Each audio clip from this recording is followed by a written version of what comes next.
Bueno, vamos a dar la segunda clase de análisis matemático 2, es decir, límite en funciones de varias variables. Vamos a poner modo presentación. Ahí está. Bueno, en la primera slide lo que estamos haciendo es un repaso, digamos, de entorno o conceptos básicos como para después entender límite. Aquí este repasito es de análisis matemático 1, como definíamos entorno. El entorno de centro A y radio R se definía así como el conjunto de todos los X, tales que X tenía que estar a una distancia de A no mayor a R. Es decir, que los X que se podía tomar en este intervalito abierto es hasta R, sin tomar el extremo. Lo mismo hacia el otro lado, por lo tanto un conjunto abierto centrado en A y radio R. Este sería el entorno. Bueno, en análisis matemático 2, un entorno en R2 se define ya también por una distancia, pero si es por una distancia R, en el plano, digamos, una distancia a un punto de R2, que es dos-dimensional, la distancia, una distancia fija me da como resultado un disco, que en este caso hace un disco sin el borde, por eso se dice que también es un conjunto abierto. Entonces, entorno centrado en P sub 0, que P sub 0 es este, el X0 y 0, y radio R son todos los pares ordenados XY, tal que XY tiene que estar a una distancia de P sub 0 no mayor a R. Y bueno, esa distancia se mide, por supuesto, por Pitágoras, ¿no es cierto? Bien. En R3, si hablamos de distancia fija a un punto, ya estamos hablando de una bola. Y al no poder tomar el radio R, significa que la superficie de la esfera no se toma. Entonces también es un conjunto abierto. Entorno centrado en P0 y radio R son todos los X y Z, tal que la distancia al punto es menor que R. Y bueno, este sería Pitágoras extendido, ¿no es cierto? Bien. El entorno reducido tiene una pequeña acotación, que es un agregado, que es el que no puede valer cero, es decir, no toma el punto centro, es decir, no puede tomar el P0. Lo mismo en R3, no puede tomar el punto P0, que es lo importante cuando trabajamos con límites, es decir, la tendencia hacia el punto, pero sin ver lo que pasa exactamente en el punto. Y esto es algo fundamental porque siempre que hacemos límite necesitamos que estemos trabajando sobre puntos de acumulación. Y esta es la definición. P es un punto de acumulación de A, sea A perteneciente a R2, R3 o a cualquier dimensión. Sí, solo sí, para todo entorno reducido en P, significa que el entorno reducido en P intersección A es distinto del conjunto básico. Lo importante aquí es que para todo, es decir, y para todo y tan pequeño como uno quiera, es decir, siempre voy a estar con entornos cada vez más chicos y siempre pisando puntos de A. Por lo tanto, A me está permitiendo acercarme al punto P sub 0. En este caso sería el punto P, ¿no es cierto? Acercarme tanto como yo quiera al punto y siempre pisando puntos de A. Bueno, límite en campos escalares. Acá empezamos con lo básico, una función de dos variables, un campo escalar de dos variables independientes. Y este es cuando hacemos límite, como hay dos variables independientes, se le llama límite doble simultáneo. Si ven, toda esta definición es muy parecida al análisis 1.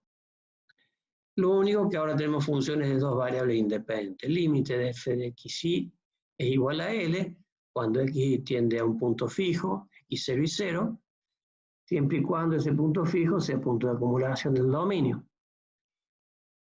Es igual a L si, solo si para todo epsilon mayor que 0 existe un delta dependiente de epsilon mayor que 0, tal que para todo xy perteneciente al dominio de f intersección el entorno delta, este entorno reducido delta, implique que mis imágenes caen en el entorno de L, ¿no?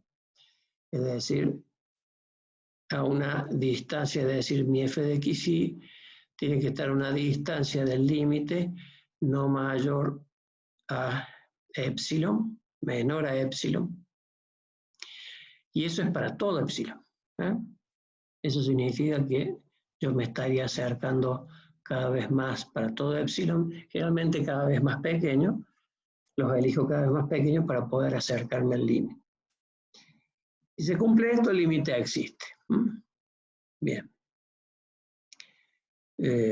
Acá, bueno, la diferencia fundamental entre el análisis 1 y el análisis 2, en este caso de una función de alrededor en R, es que en análisis 1 tenemos el límite por izquierda, el límite por derecha, y si los dos límites nos daban igual, el límite existía.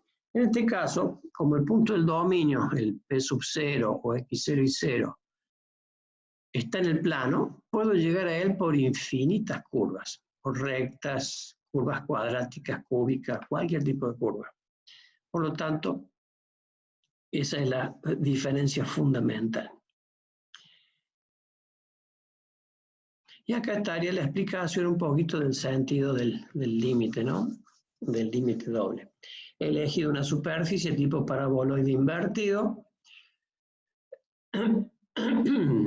que sé que es una función continua, por lo tanto el límite va a tener, como ven, una función de variación suave, por tanto no va a tener problema en límite, y he elegido un punto x0 y 0 en el dominio, el cual va a ser el punto al cual voy a tener el punto de acumulación, digamos, al cual voy a tener.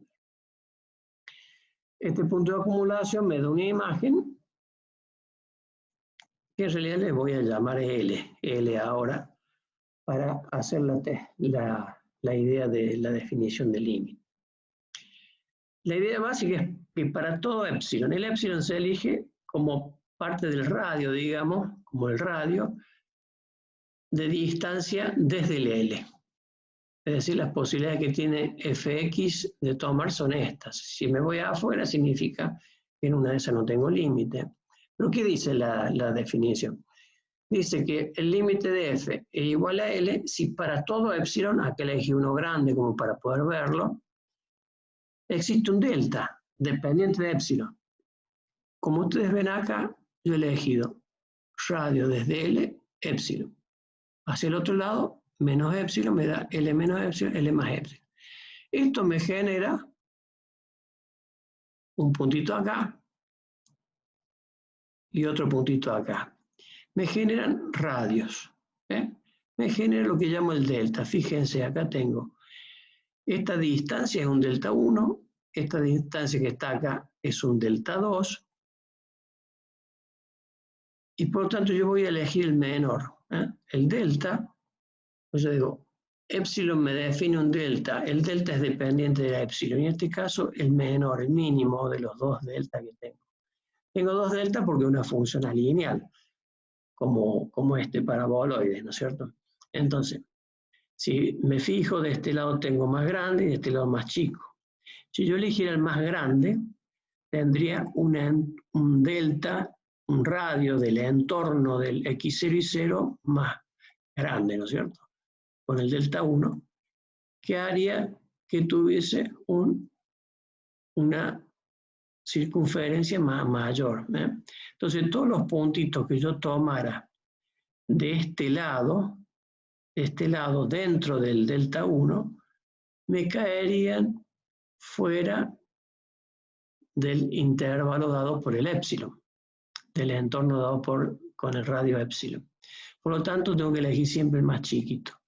Más chiquito, yo me aseguro que para todo xy que yo tome, que sean del dominio, intersección, el entorno reducido de radio delta, me hace caer las imágenes dentro del entorno L. Y como el epsilon es para todo epsilon, que es el dato fundamental, yo lo puedo hacer tan pequeño como yo quiera y me va a ir pasando lo mismo. Eso significa que yo me puedo ir a hacer, en la medida que me acerco al punto x0 y 0, mi imagen se acerca al límite L. Bueno, y esa es la definición de límite. Es lo mismo que vimos en análisis 1, nada más que ahora con una variable más en el dominio. Bien, la nomenclatura. Vamos a tomar como equivalente esta nomenclatura. Epa, ¿a dónde está? Esta nomenclatura, es decir, este punto que está acá es el punto fijo. Es el punto de acumulación, por lo tanto, lo que estoy diciendo es que voy a tender a este punto. Es equivalente a esto. Es decir, para escribir menos, digamos, para hacerlo más simple en la notación, esto significa esto. Bueno, ejemplo. Acá tenemos una función cualquiera. Lo importante es que acá podemos usar toda el álgebra de análisis, toda el álgebra de límites del análisis 1. Es decir, que siempre en la mayoría de las funciones que vamos a tomar, o que vamos a tener, en la mayoría de sus puntos de dominio tiene límite. Tiene límite. ¿Y cómo se saca ese límite? Usando el álgebra del análisis 1. El álgebra de límite del análisis 1 eran teoremas que se demostraban, pero ¿cuáles eran esa álgebra de límite de análisis 1? Bueno, que el límite de una suma es igual a la suma de los límites, que el límite de una resta es igual a la resta de los límites, el límite de un producto es igual al producto de los límites, que el límite de una división es igual a la división de los límites, etc. Acá, en la mayoría de las funciones, nos va a pasar, como es este el caso, de que va a tener límite. Y acá aplico el álgebra, ¿ve? Voy a hacer el límite de esta función que tiende al punto 2,1, punto de acumulación 2,1. Bueno, uso el álgebra de límites de análisis 1. ¿Ve? El límite de esta suma es la suma de los límites. Cuando tengo un producto de una constante, la constante va afuera. Acá lo mismo, va afuera. El límite de este producto es el producto de estos límites. Y se va transformando en ejercicio de análisis 1. Esta depende de Y, esta depende de X, esta depende de Y. Por lo tanto, cuando yo reemplace, ahora haga el límite para estos que son de análisis 1, digamos, me va a dar que es igual a 4. Ve acá dice, este es igual a 1 por 3, 3. Este es, ¿cierto? Es 2 dividido este 2 que tengo acá, bueno, me va a dar 4. Esto equivale a reemplazar en la función original el valor del punto. Es decir, no es que vamos a hacer esta álgebra de límite todas las veces en todos los ejercicios. Lo que vamos a hacer simplemente, porque existe la álgebra de límite, es reemplazar el punto. Y si el límite al reemplazar el punto, me da un valor fijo, significa que el límite existe. No necesito hacer otro tipo de prueba, ningún otro tipo de prueba. El límite existe. Bien, esto también puedo usar límite notable. Recordemos, en este caso sería el límite de la tangente de x sobre x cuando x tiende a 0, es decir, la indeterminación 0 sobre 0, era un límite notable que me daba 1. En este caso puedo hacer lo mismo. Lo único que necesito acá es tener el mismo argumento que tengo acá, es decir, acá me hace falta un y. Pero eso lo puedo fabricar. ¿Cómo? Multiplicando y dividiendo por y. Entonces, aplicando el álgebra de límite, límite acá, este vale 1, este vale 0, el límite doble es igual a 0. Perfectamente demostrado. Ahora, ¿esto qué es lo que es? Límite sucesivo o reiterado. Esta es una herramienta simple para descartar los casos en que la función no tiene límite en algún punto que tenemos duda. Es decir, en general vamos a usar lo otro que vimos antes, pero en los puntos donde tenemos duda, esta es una herramienta importante, digamos, para descartar la existencia de límite, es decir, para probar la no existencia de límite. ¿Qué se hace? Acercarlo a través de dos caminos solamente, que son paralelos a los ejes coordenados. El primero es este, el que está anidado es el primer límite que se hace.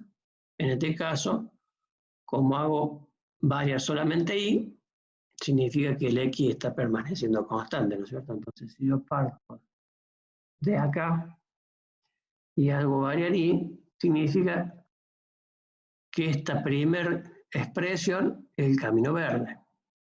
Después hago tender X a X0, es decir, primero una variable, después la otra. El segundo, el camino azul, primero X, después Y. Si los dos límites me dan que son distintos, no existe límite doble, y eso es por unicidad de límite, eso ya lo sabemos. Si el límite existe, tiene que ser único. Bien. Ejemplito. Acá. Si reemplazo el punto, me da 0 sobre 0, una indeterminación. Entonces, ¿qué hago? Bueno, me fijo si límite sucesivo sirve. Bueno, resuelvo primero este límite. Al resolver primero este límite, ya me está, fíjense que acá se simplifica y ya me está dando menos 12. Por lo tanto, antes de hacer la segunda tendencia ya me da un valor 12, por lo tanto es menos 12. Hago el otro, también se simplifica. Antes de hacer la segunda tendencia me da un tercio, por lo tanto tengo L1 y L2 diferentes. Por lo tanto, por unicidad de límite, el límite doble no existe. Es decir, con un límite sucesivo, que no es doble, con límite sucesivo es una herramienta, yo defino que el límite doble no existe. Acá otro ejemplito. Bueno, acá veo que es la misma raíz, tiene la misma, sigue siendo 0 sobre 0, por lo tanto factorio, es menos 3, hago la inversa, me da menos 1, por unicidad del límite, el límite no existe. Ahora, si me hubiese dado los dos límites iguales, esta herramienta no me asegura la existencia del límite, simplemente me daría un candidato. Si estos dos límites fuesen iguales, me daría un candidato y tendría que buscar por otro lado para ver cómo resolvemos la existencia o no del límite. Esta es otra herramienta para descartar la existencia del límite. Es decir, aproximarme al punto a través de infinitas rectas. Es decir, sería reemplazar al I por una recta que pasa por el punto de acumulación y al reemplazarlo se me transforma en una función de una sola variable y hago la tendencia al límite. Y acá sería el ejemplo. Es decir, reemplazo el punto, me da 0 sobre 0. Ahora, ¿por qué no aplico límite sucesivo acá? Porque por simple inspección de la función, me doy cuenta que si hago I0, primero I0, es decir, hago la primera tendencia con I, o hago la primera tendencia con X, a 0, el numerador se me anula, mientras que el denominador no, porque se me va a hacer 0, una, la otra no. Pero ya teniendo la primera tendencia 0 el numerador, significa que la segunda ya me da 0 antes de tender la segunda. Hacer la segunda tendencia, ya me da 0. Entonces no nos sirve el límite sucesivo. Eso lo puedo ver de antemano. Eso es para no trabajar el vicio, ¿no es cierto? Entonces, ¿qué hacemos? Usamos la aproximación lineal, a ver qué pasa. Le digo límite, hago acá, reemplazo ahí por, como el punto es 0, 0, mx sería la aproximación lineal. Y igual a mx. Reemplazo la y, la pongo acá. Reemplazo acá. Si me fijo, bueno, se me eliminan las x y me queda esto. El m acá es importante, por eso no hay que anularlo al n, hay que ponerlo siempre. Porque el m me está diciendo que voy a tener un límite por cada m. Es decir, que si yo voy cambiando la pendiente de la recta para llegar al punto de acumulación, significa que me va a dar un límite diferente.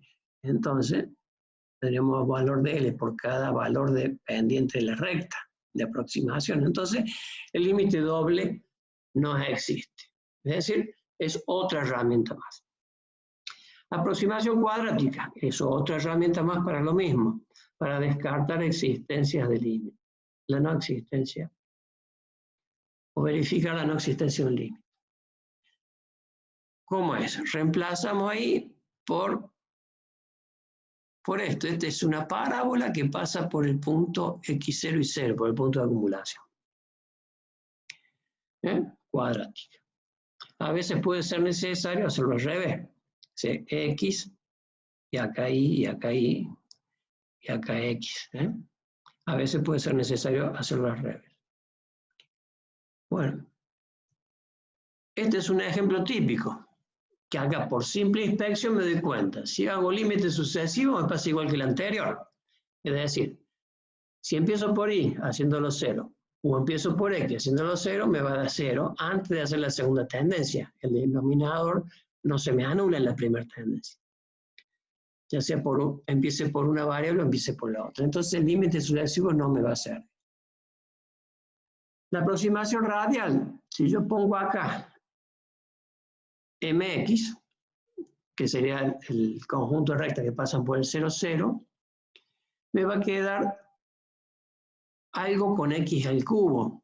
Pero acá abajo tengo aquí la cuarta, por lo tanto me va a dar el indeterminado límite. O sea que el límite radial tampoco me sirve. Entonces, ¿qué voy a hacer? Voy a hacer una aproximación cuadrática. Digo, y igual a mx cuadrado. Reemplazo, me doy cuenta que se me va y me queda el límite dependiendo de m. Entonces, puedo decir, igual que antes, que el límite doble no existe. Bueno, y así las estrategias, digamos, en una de esas puede ser necesario aplicar cúbicas, pero eso es según la experiencia del operador, del que está trabajando con esto, y la cancha que tenga resolver el límite. Bueno, acá, en el caso que si hubiese sido una función simétrica a la anterior, en este caso, la que está lineal acá es x, tanto me hubiese convenido hacer x igual a mi cuadrado. Mi cuadrado, entonces se me igualaban todas las potencias y se me iba a unir a la cuarta y hubiese quedado dependiente de m igual que el caso anterior. Bueno, cuando se aplica aproximación radial y aproximación cuadrática, es solamente cuando puedo llegar a igualar exponentes en el numerador y en el denominador de tal manera que se me anula la variable y me quedan en función de m. Si no, no me va a servir. Bien. Este sería el caso general de definición teórico. ¿Por qué? Porque, bueno, no solamente voy a tener funciones de dos variables como son las que he estado viendo hasta ahora, puedo llegar a tener funciones, campos escalares de 3 variables, 4, etc. Y la forma de trabajar va a ser la misma, si bien no voy a poder graficar el concepto de límite porque son funciones de muchas variables, pero sí voy a poder trabajar en forma similar. Me haga el límite para x vector, tal que tiende a un punto de acumulación como x vector, x0, estos serían las dimensiones, estamos hablando de una función de Rn en R, y este es el punto de acumulación. Pero si se fijan, es exactamente la misma definición que vimos recién, nada más que el vectorcito dominio es de mayor cantidad de componentes. Pero seguimos con él para todo epsilon, porque estamos hablando de que mi imagen es escalar. Bien. Continuidad de una función de varias variables. Continuidad en campos escalares. Seguimos ahora con campos escalares igual que antes, nada más que ahora hablando de continuidad. Después vamos a ver tanto límite como continuidad en los otros dos grandes grupos, que son las funciones vectoriales y los campos vectoriales. Continuidad en campos escalares. Función de dos variables, definición. Esto es algo muy parecido al análisis 1, ¿no es cierto? Nada más que ahora tengo dos variables independientes. Límite de f de xy para xy que tienen el x0 y 0, punto de acumulación, tiene que ser igual al valor de la función en el punto para que sea continua, ¿cierto? Pero esto que es una sola ecuación en realidad son tres cosas. Una, tiene que existir el límite. Otra, tiene que existir la evaluación de la función en el punto. Y otra, que el límite y la evaluación de la función en el límite, la evaluación de la función en el punto sean iguales. O sea que son tres condiciones. En una, si no existe el límite, me está diciendo que voy a tener una discontinuidad esencial en ese punto. Y si existe el límite, me va a decir si es que tengo discontinuidad porque no está definido el punto o porque el valor de la función en el punto me da un valor diferente del límite, voy a estar en una situación de discontinuidad evitable. Que eso se puede resolver con una redefinición de la función. Y esto es algo que vimos en análisis 1 también como concepto. Entonces, acá tenemos un ejemplito. Este sería el estudio de continuidad de esta función. No nos van a decir el punto en un estudio de continuidad. Yo tengo que saber cuál es el punto inconveniente. En este caso, el punto donde presenta problema es en el x igual a 1. Pero el x igual a 1 en el dominio significa una recta. Porque tengo un dominio que es dodimensional. No es lo mismo decir x igual a 1 en un dominio unidimensional, que estamos en la recta, sería un punto, a un dominio dodimensional como en esta función, donde x igual a 1 representa una recta. Entonces, todos mis puntos que tengan x igual a 1, mis pares ordenados que tengan igual a 1, tengo un problema. Entonces, bueno, voy a hacer el límite para, si se fijan acá, xy que tiende a 1 y a 1 y 0 cualquiera. Total, el asunto, el problema está en el 1, no en el y. Trabajo con el álgebra de límites. Y acá me da que esto es límite de análisis 1, en realidad, porque me está dependiendo solamente de x. Y me da que por este lado del límite, es más o menos, no existe límite. Por el álgebra de límite visto en análisis 1. Entonces, al no existir el límite, para puntos como este, yo sé que para todo y 0, tengo pares ordenados 1 y 0, donde z tiene una discontinuidad esencial. Es toda la recta x igual a 1. En este otro ejemplo, puedo usar lo que conozco de límite notable, ¿no es cierto? Yo sé que acá, si hago un límite para que me dé a un punto donde me dé 0 sobre 0, yo sé que el límite me va a dar 1, ¿cierto? Bueno, pero ¿cuáles son esos casos?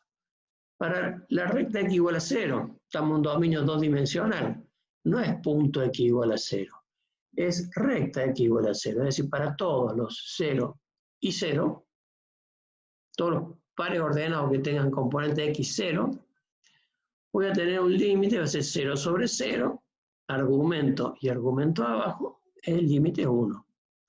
Lo mismo va a pasar para todos los puntos que pasen, que todos los pares ordenados que tengan segunda componente igual a 0. Me va a dar 0 sobre 0. 0 sobre 0 acá. Entonces, para todo, este x0 puede ser cualquiera, ¿no es cierto? Me va a dar también igual a 1. Entonces, en ambos casos voy a tener que el límite existe y voy a tener discontinuidades evitables en estos conjuntos de puntos, la unión de estos conjuntos de puntos.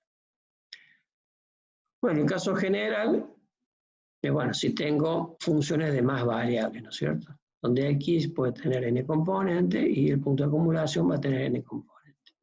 Pero la idea conceptual es la misma. Bueno, ahora sí, límite y continuidad de funciones vectoriales y de campos vectoriales. Para una función vectorial, recordamos, la función vectorial tiene dominio escalar e imagen vectorial. Son vectorcitos de m componentes. Esta es la definición de una función, el nombre de las variables, la ley de asignación.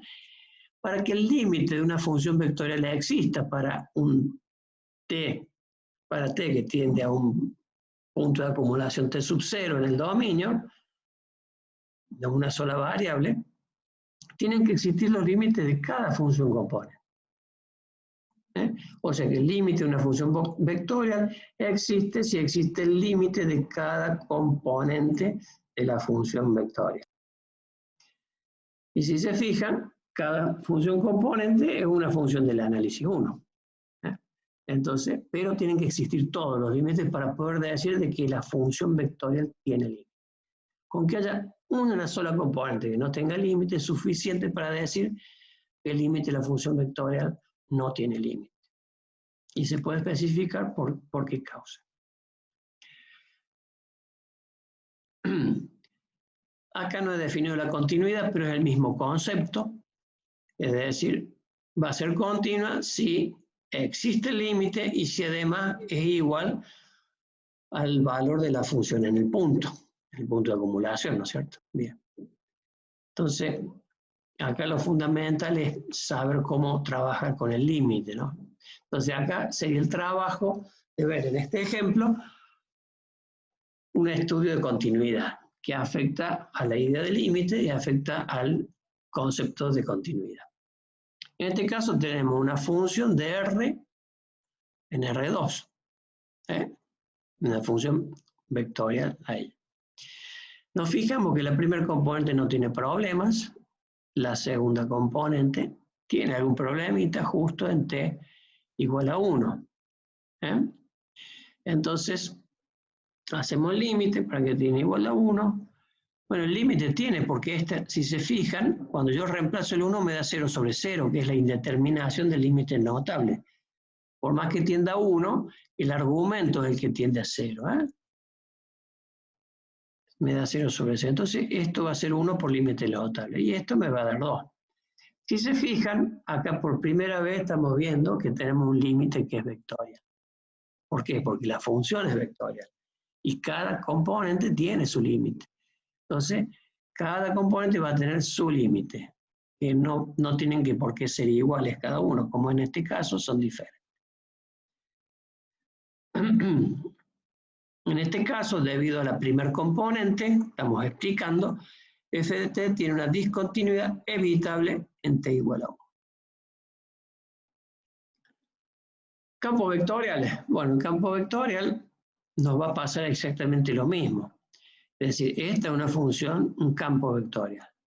Ahora, el límite del campo vectorial para el X vector que tiende al punto de acumulación X sub 0 va a existir si existe el límite de cada campo escalar que tenemos acá. Cada componente es un campo escalar como lo he visto al principio. Entonces, es imagen escalar, ¿no es cierto? Y tiene vectorcito dominio. Entonces, un campo escalar un campo escalar un campo escalar este y este. Entonces, lo visto nos sirve.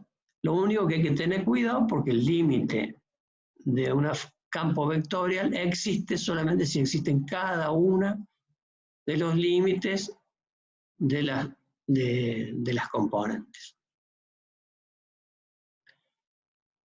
Este es un ejemplito. También estamos indagando sobre un estudio de continuidad de esta función. Y si vemos acá tiene un problemita en el 0, 0, ¿no es cierto? El 0, 0 tiene un problemita. Entonces hacemos límite. Este no tiene problema de límite. Este nos fijamos.